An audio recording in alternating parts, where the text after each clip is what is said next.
റോഡരികിൽ കുട വിൽക്കാൻ ഇരിക്കുന്നവരാണിതെന്ന് തെറ്റിദ്ധരിക്കരുത്. ഭാവിയിലെ ഡോക്ടർമാരാണ്. പക്ഷെ ഇവർ പഠിക്കുന്നത് പാലക്കാട് മെഡിക്കൽ കോളേജിൽ ആയിപ്പോയി.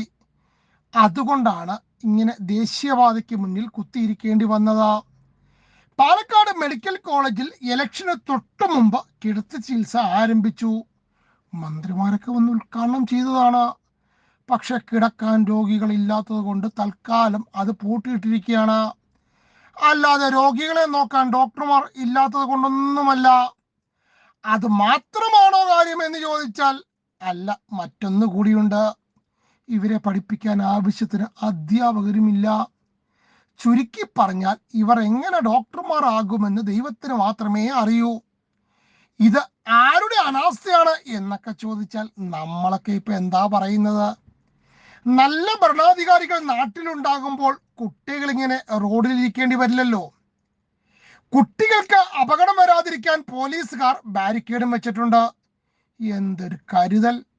ഇതിനും നല്ലത് പാലക്കാട് മെഡിക്കൽ കോളേജിൽ തപാൽ വഴി നീന്തൽ പഠിപ്പിക്കുന്നതായിരിക്കും.